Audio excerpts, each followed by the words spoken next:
खड़गे साहब और केसी वेणुगोपाल जी, आपने राजस्थान में जिस तरीके से कांग्रेस को आगे बढ़ाने के लिए, इन बब्बर शेरों को तैयार करने के लिए हमको मौका दिया है, आज ये बब्बर शेर इस संविधान, इस लोकतंत्र और इस देश को बचाने के लिए अपनी जान की बाजी भी लगाने के लिए तैयार है। मैं निवेदन करना चाहता हूं इस मौके के ऊपर, आज पहलगांव में जिस प्रकार से जो कायराना हरकत की गई है आतंकियों के द्वारा पाकिस्तान के सह के ऊपर, वो बहुत ही कायरतापूर्ण घटना और उसकी जितनी निंदा की जाए कम है।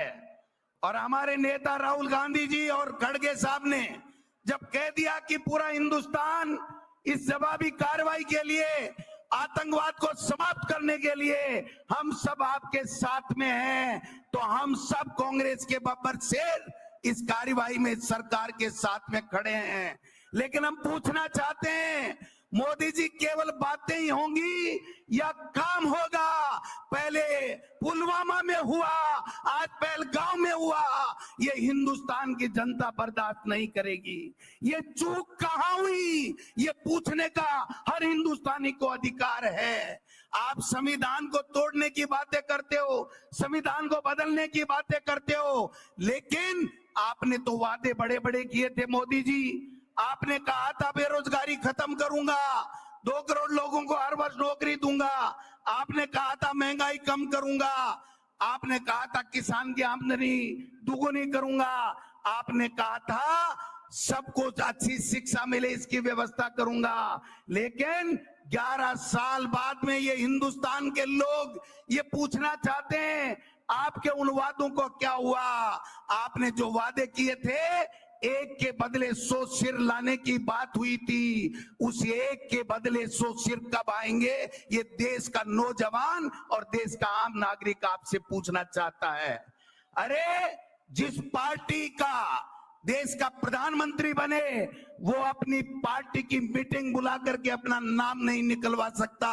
और अब तो हद होगी राजस्थान में खड़गे साहब कि यहां जब मुख्यमंत्री का चयन होना था तो भारतीय जनता पार्टी के बहुमत होने के बावजूद यहां पर उनसे राय मशविरा नहीं लिया गया और केवल दिल्ली से एक पर्ची आई और उस पर्ची ने तो यहां बेड़ा गर्क कर दिया। माननीय खड़गे साहब, बेड़ा गर्क कर दिया। अरे जिस संविधान की तुम शपथ लेकर के मुख्यमंत्री बने, मंत्री बने, उस संविधान को कुचल रहे हो, उस संविधान को तोड़ रहे हो। एक कैबिनेट का मंत्री डॉक्टर किरोड़ी लाल मीना ये कहता है कि हमारे प्रदेश में प्रतिदिन 8 करोड़ रुपए बिशलपुर से बजरी चोरी होती है। अरे अगर संविधान की शपथ लेने वाले मुख्यमंत्री और उनका कैबिनेट का साथी मंत्री अगर राजस्थान में बजरी माफिया हावी और भ्रष्टाचार की बात कहता है, तो आपके मुंह पर, होठों के ऊपर सिल क्यों जाते हैं? आपके होठ ये बताने का कष्ट करें।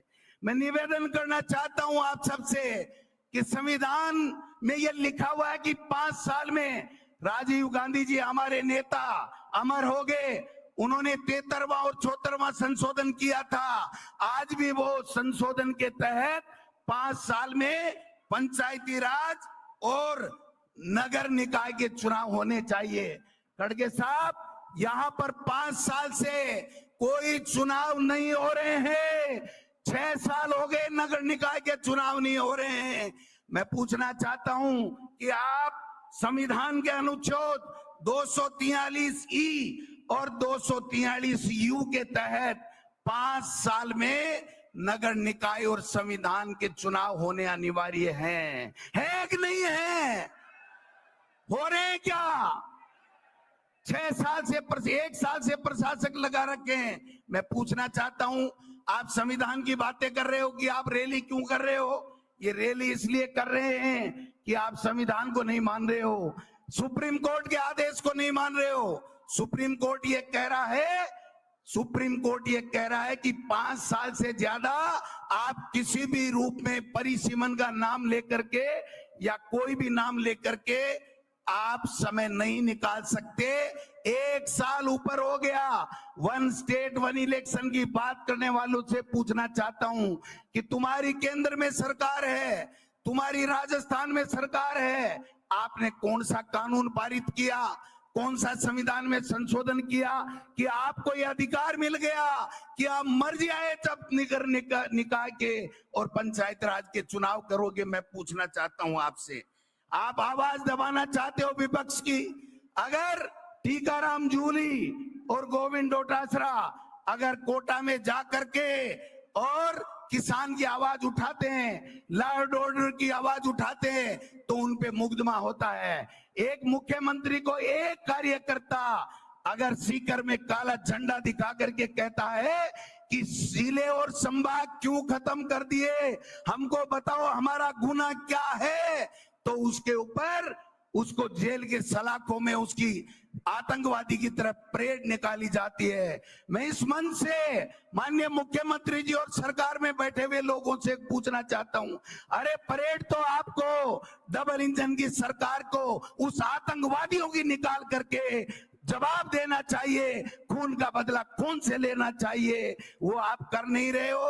और एक कार्यकर्ताओं को काले झंडे दिखाते ही अरे हमारे नेता प्रतिपक्ष को मंदिर में जाने से आप मंदिर से गंगा जल की से धुलवाई करते हो, आपको शर्म आनी चाहिए। आप इसीलिए कह रहे हैं कि आप संविधान को मानने वाले लोग नहीं हैं।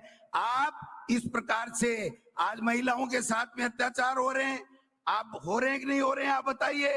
तो इसलिए मैं निवेदन करना चाहता हूं, आप खड़गे साहब को सुनेंगे।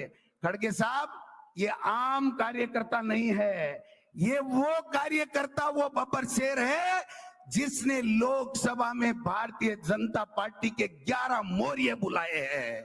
बुलाया कि नहीं बुलाए बताओ आपने? ये 11 सीट इंडिया गठबंधन को देने वाला वो कार्यकर्ता है। ये सारे पदाधिकारी आए हैं।